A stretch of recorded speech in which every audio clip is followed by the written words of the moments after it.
Boa noite, gente. Eu tô aqui aguardando as pessoas irem entrando, viu?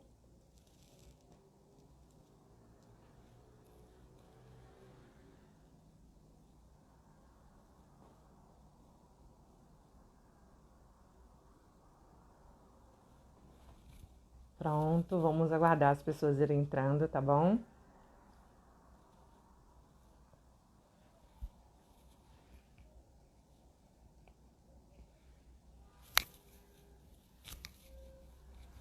Boa noite, gente. Que a paz do Mestre Jesus nos auxilie nesta noite.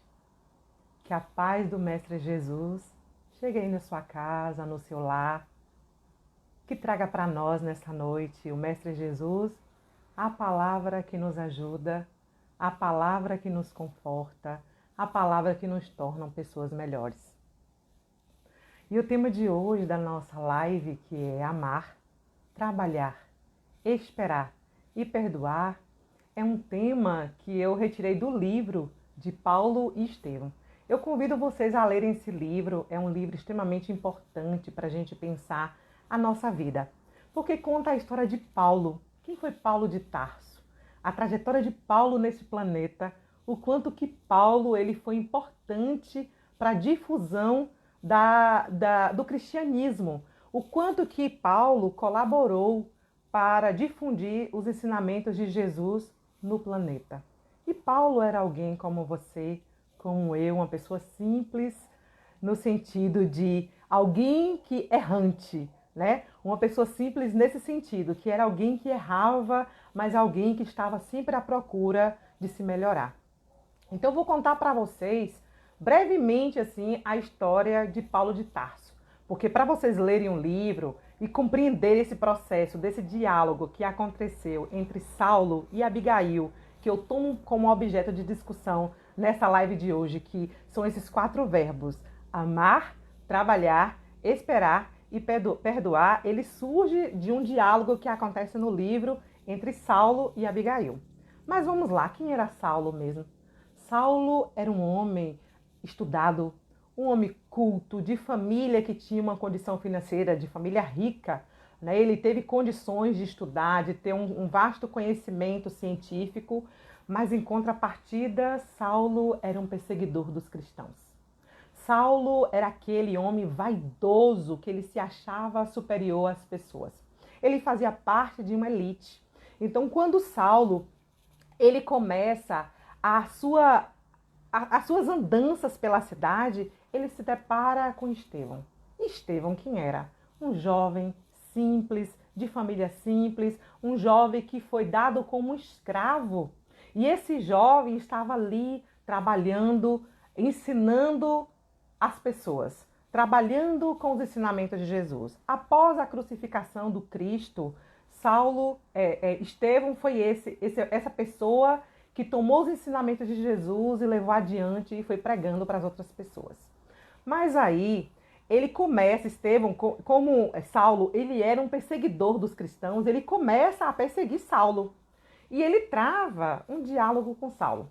Trava um diálogo ali, uma discussão, e ele nessa discussão ele vai perdendo poder, na verdade, né? Porque Saulo ele percebe que ele não tinha tanto conhecimento assim. Ele percebe que Saulo trazia muito mais argumentos. E esses argumentos que Saulo, que Estevão trazia muitos argumentos nas discussões. Então, quando Estevão trazia esses argumentos, Saulo foi ficando se sentindo inferior, foi ficando com mágoa, com raiva mesmo. E naquele momento ali ele perdeu a discussão. E quando ele perde a discussão, ele fica rancoroso. E no momento que ele é tomado por esse rancor, ele condena Estevão à morte. Isso mesmo. Ele condena Estevão à morte por apedrejamento. E naquela época, esse tipo de morte era um espetáculo, né? Era um espetáculo que era feito em praça pública. E Saulo convida a Abigail, a sua noiva, para assistir aquele espetáculo. Abigail era uma jovem doce, uma jovem meiga, e não queria assistir aquilo e ficou até consternada. Poxa, não faça isso com o rapaz, como é que você vai apedrejá-lo? E aí ela suplica para que não faça aquilo. Mas Saulo já estava decidido. Ele continuou, né, e disse que era para apedrejar sim. Quando começa todo o processo do apedrejamento, Abigail percebe que aquele jovem que estava sendo apedrejado era seu irmão. Pense, seu irmão que tinha sido vendido como um escravo por conta de uma dívida de seu pai. E aí, naquele momento, ela suplica ao noivo: Saulo, por favor, não mate o meu irmão. E ali para o apedrejamento. Só que aí é tarde demais.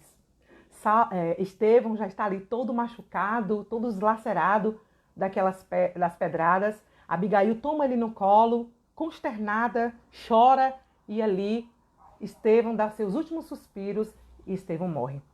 Mas Saulo ainda estava assim com um sentimento muito ruim, né? Era uma pessoa muito orgulhosa, um bárbaro, na verdade, uma pessoa muito perversa. E naquele momento ali, ele termina o relacionamento com Abigail. Abigail vai embora, triste, se converte posteriormente ao cristianismo, mas Abigail morre. Morre de tristeza, de todos esses problemas que ela vivencia, Abigail morre. E quando Abigail morre, né, que Saulo descobre que Abigail morreu, ele entra num processo muito grande de culpa. Preocupado com tudo que ele fez, ele se arrepende e ele vai caminhando, chorando, naquele processo mesmo de dor interior. E ele encontra com Jesus. E no momento que Jesus aparece para Saulo, Jesus pergunta: Saulo, Saulo, por que tu me persegue? E Saulo cai envergonhado do que ele fazia. Ele cai envergonhado daquilo que ele estava fazendo, o que ele fez com os cristãos. E naquele momento ele pergunta para Jesus: o que queres que eu faça? Quer dizer, eu estou arrependido. O que eu posso fazer para melhorar aquilo que eu fiz de errado? E eu sei que vocês precisam ler o livro para vocês compreenderem o processo que Saulo vivencia a partir daí, que ele fica cego, depois volta à visão. Mas eu sei que ele vai para o deserto. E quando ele está nesse deserto, que ele entra na caverna, num deserto mesmo de dor, de profundo arrependimento, ele dorme. E quando ele dorme, que ele está ali no processo de adormecimento, Abigail vem em sonhos junto com Estevão. E conta, né, esse livro, Paulo e Estevão, que é um livro que foi psicografado por Chico Xavier, ditado pelo Espírito Emmanuel, e também você vai ver lá no livro da Bíblia, em Atos, vai contar toda a situação que viveu Saulo naquele momento que ele passa por essa experiência. E nesse momento que aparece Abigail e Estevão, o que Saulo espera? Que Estevão o julgue, o condene, mas Estevão não faz isso. Estevão se aproxima de Saulo, mesmo depois dele ter tirado a vida de Estevão se aproxima dele e perdoa. Perdoa, se compadece, não julga.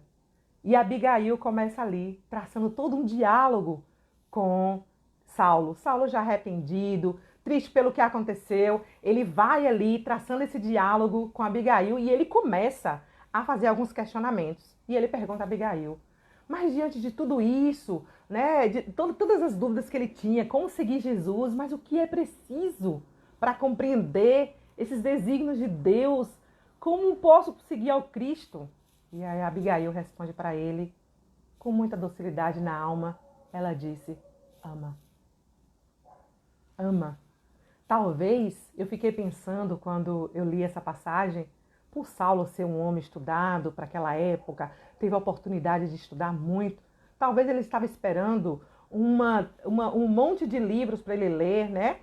Várias sugestões de livros, de coisas que ele poderia fazer. Mas Abigail diz naquele momento, para seguir ao Cristo, é preciso amar. Porque o amor, ele nos faz romper as barreiras. O amor nos faz quebrar, né, as barreiras. Quem ama, enxerga mais longe. Como o padre Fábio de Mello diz, quando a gente ama alguém de verdade, a gente não consegue olhar só a pessoa no agora. A gente consegue ver no além, a gente consegue perceber o que essa pessoa pode ser lá na frente. Ou seja, a gente consegue enxergar mais longe. Porque quem ama, cuida mais. Quem ama, torna a vida muito mais leve. Em tudo que a gente vai fazer, a gente tem que colocar o amor. O amor é o tempero das relações, né? O amor é o tempero do nosso trabalho. Você pode não gostar daquilo que você faz, você pode não gostar do seu trabalho, da sua família, mas quando você vai tendo respeito por ela, naquele momento presente, você vai estar no caminho assertivo para amar. Porque o amor, ele vai começando construindo essa base aí do respeito. Então, qualquer coisa que você vá fazer, coloque na sua bagagem o amor. E é tão profundo os ensinamentos de Jesus, quando ele vai tratar do amor, que ele diz o seguinte pra gente: ama teu inimigo. É preciso amar o inimigo. E é fácil amar os nossos inimigos. Jesus sabia que não era fácil. Que não é fácil amar aquele que nos fere, não é verdade? Quando alguém nos fere, a gente é tomado por aquele sentimento de raiva, de rancor, de mágoa, e a gente quer revidar imediatamente. Mas quando nós temos o amor dentro de nós, facilita o processo. Quem ama mais, gente, é mais feliz. Quem ama mais, sente menos dificuldade. Quem ama, torna a vida muito mais leve, porque a gente passa a compreender o outro. A gente vive o hoje, né? Compreendendo o hoje e esperando que lá na frente essa pessoa sempre vai ter algo melhor. Mas aí, voltando para a discussão de Abigail e de Paulo de Tarso, né? Saulo lá estava dizendo, dizia para ela, mas ele começa a questionar. Sim, aí pronto, eu tenho que amar. Mas o que eu posso fazer? Como é que eu posso fazer para que minha alma alcance essa expressão de esforço com Jesus Cristo? O que eu posso fazer? O que minha alma pode fazer? E aí Abigail sorri para ele bem bondosamente e diz o seguinte: trabalha. Trabalha. E Abigail não poderia dar para ele uma palavra muito mais precisa do que trabalhar. Porque trabalhar, gente, quando ela disse esse trabalhar, ela colocou esse trabalhar como algo que é feito dentro de nós, né? Um processo de autoiluminação. Trabalhar para construir nossas virtudes, trabalhar para ser uma pessoa melhor, trabalhar melhor nos nossos trabalhos, trabalhar as nossas relações, trabalhar tudo que nos for colocado. Então, tudo que você for colocado no momento, na sua prova, faça, trabalhe, não fuja à luta. Saulo foi esse sujeito, ele não fugiu, ele combateu esse bom combate. E Abigail dizia: trabalhe incessantemente, trabalhe inegavelmente. Às vezes a gente quer tanto ser servido, e a gente não quer servir. Quantas vezes a gente quer ser servido? E quantas vezes a gente quer servir? Já parou para pensar? É interessante como a vida nos coloca, muitas vezes, em posição só de servir, e a gente vai reclamando, lamentando. Mas eu garanto para vocês, é muito melhor a gente servir do que ser servido. Recentemente eu vivi uma experiência bem interessante na minha vida. Eu fiz uma live para vocês aqui, a gente tratando sobre equilíbrio espiritual. E mais ou menos uma semana e pouca depois, minha mãe adoeceu. Teve todos os sintomas de Covid, ela tem mais de 60 anos, e aí imagina o meu desespero. E eu precisei ir para casa da minha mãe, cheguei lá, parecia que eu era uma astronauta, toda preparada para uma batalha mesmo, contra um vírus, que possivelmente no momento era o que a gente achava que era. E eu fui colocada nos quartinhos do fundo, quietinha, sem internet, sem televisão. Meu celular não pegava bem a conexão. E eu parei e falei, sim, momento de refletir. E eu parei para pensar coisas boas. Eu fiquei pensando várias vezes que minha mãe cuidou de mim desde quando eu nasci. Coisas assim simples que às vezes a gente acaba esquecendo. E naquele momento eu estava tendo a oportunidade de cuidar um pouquinho da minha mãezinha. Mas ela passou a vida inteira, né? Cuidando de mim, até me colocar essa mulher que sou hoje. E você aproveitar esses momentos da vida que lhe coloca no deserto para você aprender. É um momento rico, é um momento que a gente tem a possibilidade de nos olhar com profundidade e tirar dali a aprendizagem necessária. Foi tão rápido o processo que mal eu cheguei na cidade que ela mora, rapidinho minha mãe, graças a Deus, cada dia foi melhorando, foi restaurando, a medicação foi fazendo efeito e aí eu voltei para casa. Voltei para casa com uma bagagem maravilhosa do quanto é bom servir, do quanto é bom a gente estar ali podendo cuidar das pessoas que nós amamos. Reclamar menos, cuidar mais, querer servir mais do que ser servido, né? E é essa proposta. Então, quando Abigail, ele fala isso para Saulo, trabalhe. É trabalhar as virtudes, trabalhar o nosso interior, fazer esse processo de auto-iluminação. Todos nós. Você está aí assistindo essa live, eu que estou aqui, as pessoas que estão aí nesse mundão de Deus, todos. Todos têm a centelha do amor, dessa luz dentro de nós. A gente só precisa potencializar. E foi isso que Saulo fez. Ele potencializou o lado dele, luz, né? E aí Saulo, ele continua, né, questionando a Abigail. Por que que a gente precisa, né? Como é que eu preciso? Por que que eu preciso servir ao Cristo? Do que eu preciso? E a Abigail coloca aí na bagagem dele, amar, trabalhar. Tem um versículo mesmo em Mateus que Jesus vai nos dizer, e eu vou ler na íntegra para vocês. Ouviste o que foi dito, olho por olho, dente por dente. Eu, porém, vos digo que não existe vou ler novamente porque eu estava aqui atrás, tá? Ouviste o que foi dito, olho por olho e dente por dente. Eu, porém, vos digo que não resistais ao homem mau. Antes, aquele que te fere a face direita, ofereça-lhe também a esquerda. E ao que quiser pleitear contigo, tira-lhe a vestimenta, larga-lhe a capa também. E se quiser te obrigar uma milha, vá com ele 2. Olha que passagem linda em Mateus. Jesus nos incentivando. Sirva. Não vai para o embate. Se alguém lhe ferir, ofereça para ele o contrário. Não fere também. Se harmonize. Se equilibre. Faça pelo outro aquilo que gostaria que fizesse por você. Cuide do outro, né? Sirva. Se alguém lhe obrigar a caminhar uma milha, caminhe 2. Se alguém lhe pedir um favor, faça 2, faça 3. Não lamente, não queixe, porque é bom, é muito melhor a gente servir. E Lívia colocou aí os desafios, as situações adversas, são excelentes oportunidades para o nosso amadurecimento, para o nosso crescimento. Soraya também colocou, verdade. Estou vivendo este momento. Realmente é um aprendizado imenso e profundo. Mas esse aprendizado imenso e profundo, ele só é possível se a gente se permitir essa reflexão. E aí Paulo continua questionando, né? E se eu, de repente, for possuído, tomado pelo desânimo? Porque a gente sabe, gente, que trabalhar, né, amar, trabalhar, a gente vai chegando um certo momento que a gente cansa. E aí Saulo questiona a Abigail, e se eu cansar?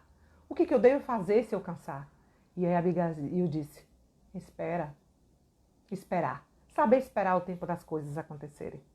Plantar hoje, e às vezes a gente não consegue nem colher hoje os frutos das nossas plantações, mas a nossa geração consegue colher.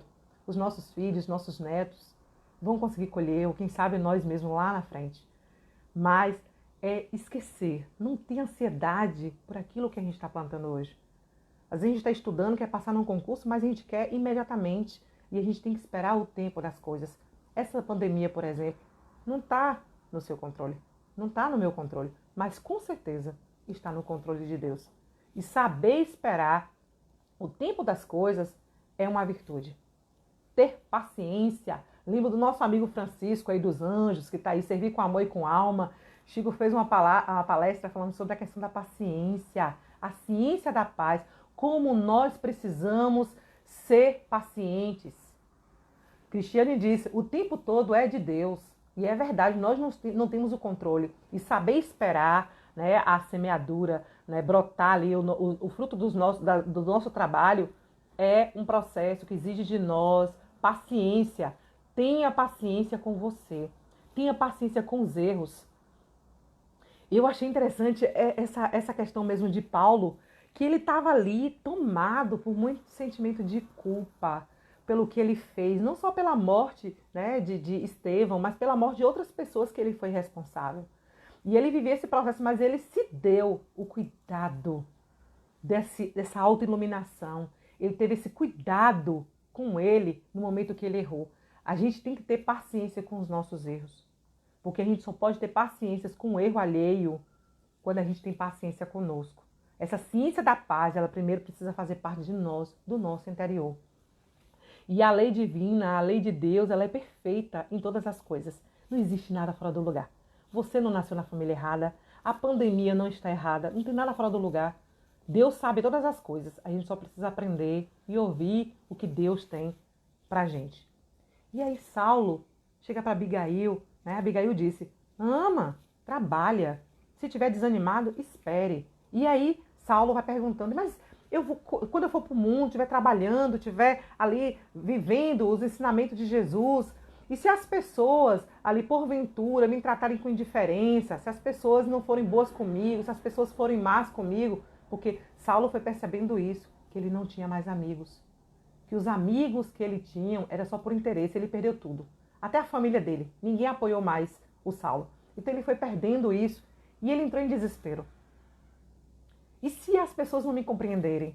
E se as pessoas não me tratarem com indiferença? Aí Abigail disse para ele, perdoe. Perdoe.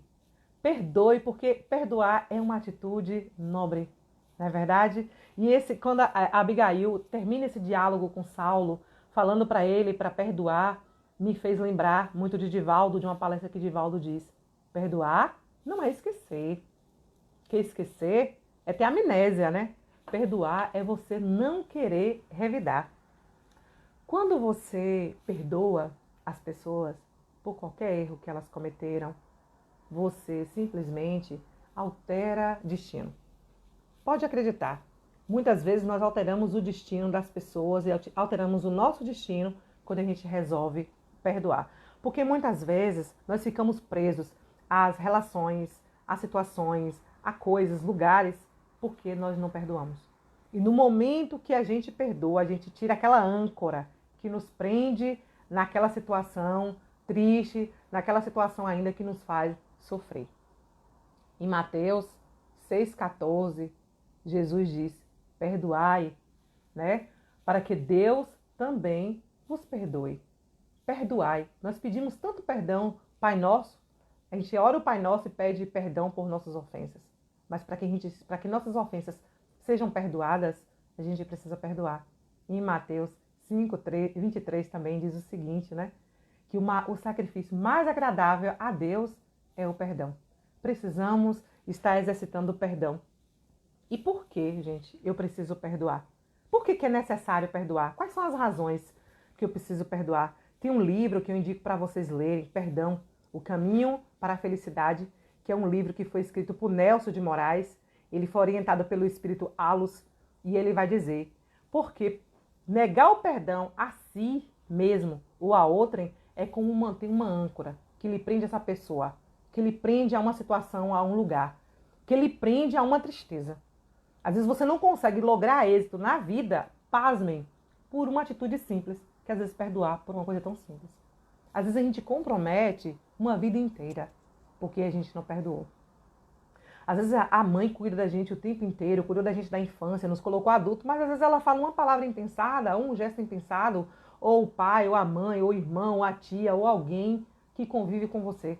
No momento tempestivo, ela diz algo que te desagrada. E aquele momento você é tomado pela mágoa, pela raiva e passa a vida inteira sem falar com essa pessoa. Perde a oportunidade de viver o amor. Perde a oportunidade de exercitar a caridade, gente.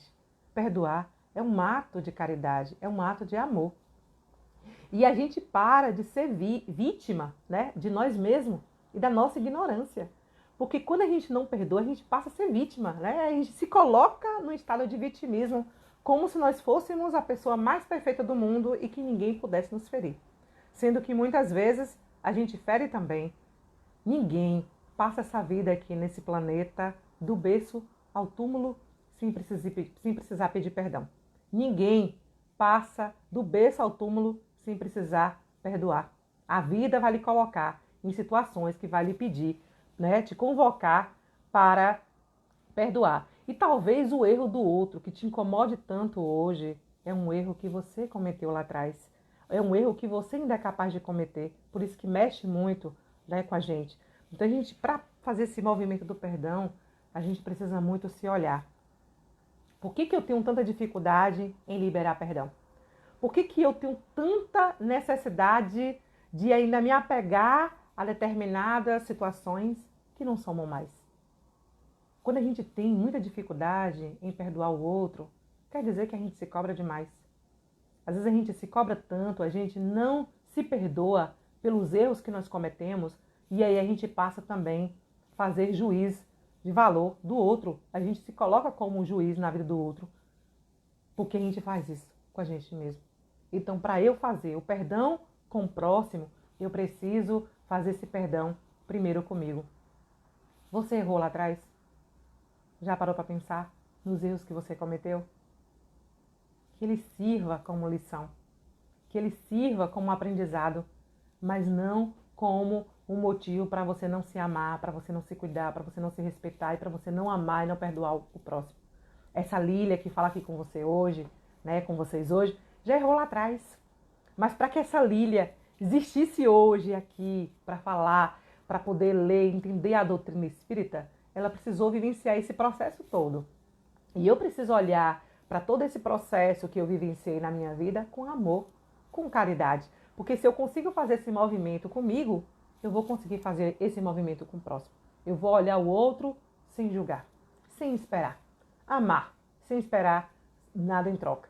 E sofremos, né? Quando a gente não perdoa, passamos por sofrimentos desnecessários. Passamos dias sem dormir, sem se alimentar direito. E isso vai provocando uma série de problemas. Tem pessoas que têm problemas cardíacos, problema de pressão alta, e vai se desdobrando na nossa saúde, na nossa qualidade de vida. E é interessante a gente pensar que esses processos do perdão, ele é terapêutico. Quando você faz esse processo do perdão, quem mais é beneficiado é você, porque você vai melhorar seu nível de estresse, você vai manter seu coração em paz e sereno, sua mente vai estar tranquila, seu corpo vai estar harmonizado. E eu digo para vocês, amar, trabalhar, esperar e perdoar.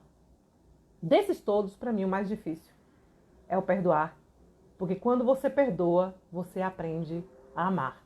Porque para você amar alguém, você tem que fazer esse exercício, né? Você ama para você poder conseguir perdoar. Se você não conseguir fazer esse processo aos poucos, você não vai conseguir liberar o perdão. A gente precisa aprender a perdoar para poder seguir em frente, porque a vida foi feita para a gente seguir em frente, tá? As consequências da falta de perdão, elas são, muitas vezes, consequências desastrosas. Porque às vezes a gente vive dramas familiares terríveis, porque o exercício do perdão, primeiro, ele é feito dentro da família. E aí eu digo para vocês, por mais difícil que seja a situação que vocês vivenciam na sua família, nas pessoas que estão dentro da sua casa hoje, por mais difícil, tenha cautela. Não tome nenhuma atitude precipitada. Não fale coisas indevidas sem pensar. Porque muitas vezes, gente, principalmente nesse momento de pandemia, as pessoas estão muito pavio curto, né? Vivendo os processos dolorosos de ter que ficar em casa. E às vezes o que acontece? Nesse momento da pandemia, as pessoas estão mais sensíveis. E dependendo do que a gente fala, a forma como a gente fala, a gente pode ser responsáveis por processos, né, até de suicídio. Porque palavras impensadas, palavras que magoam, chegam, deslaceram os corações. Não seja o algoz da vida de ninguém. Não fale palavras que vão machucar, que vão ferir. Exercite a paciência, faça como o Chico, coloca um pouquinho de água na boca, respire fundo ali e não fala. Não fale, que sua boca seja instrumento para abençoar e jamais para destruir a vida de alguém. Se você tiver uma palavra boa, de consolo, uma palavra que vai ajudar alguém, diga. Mas se você não tiver, guarde para você. Guarde essa tempestade dentro de você, mas não vomita no outro não. Porque você pode desencadear na vida do outro processos de desequilíbrios, processos de obsessão, processos de síndrome do pânico. A gente faz isso com o outro quando alguém machuca você, vocês ficam assim também, porque às vezes eu não consigo nem dormir, porque eu fico pensando o que aconteceu e às vezes até pensando o que eu vou falar. E a gente perde com isso. A gente perde de ser feliz quando a gente se entrega a essas coisas. Tem uma música mesmo que eu gosto muito, de Legião Urbana, né, que vai falar de pais e filhos, que é preciso amar as pessoas como se não houvesse amanhã. Ame hoje. Não deixe para amanhã. Se tem alguém hoje que você não conversa, que você guarda mágoa no seu coração, vá atrás, procure, peça perdão. A gente não sabe, gente, Qual o último momento que a gente vai estar com essas pessoas? Eu gosto sempre de frisar isso, porque a gente precisa aproveitar ao máximo, porque não tem coisa pior do que o arrependimento. Depois do que você ficar lá, pô, por que eu não fiz isso? Peça perdão, perdoe seu pai, sua mãe, sua avó, seu tio, as pessoas. Quando você faz esse movimento, não é só você que é beneficiado, é sua geração inteira. Seu filho, sua filha, seus netos, as pessoas que vêm por você, elas serão abençoadas porque você teve essa coragem, essa capacidade de amar, de perdoar. Então, se as pessoas não fizeram aquilo que você gostaria que elas fizessem por você, perdoe. Faça por você aquilo que você gostaria.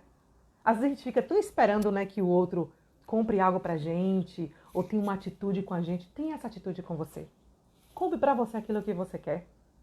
Levante de manhã, faça um café gostoso ou agora quando terminar a live. Vá lá, prepare aquela comidinha que você gosta e cuide de você. Pega aquela criança que às vezes foi ferida lá atrás e que fica ali martirizando, né? Ainda buscando culpados. Cuide dela. Você pode cuidar de você. Passe um hidratante no seu corpo. Cuide de você. Isso é muito importante.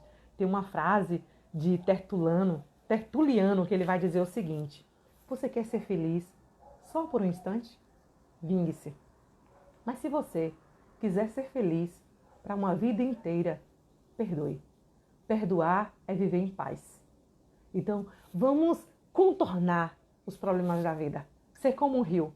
O rio não está ali e ele não perde energia. Ele vai fazendo a trajetória dele.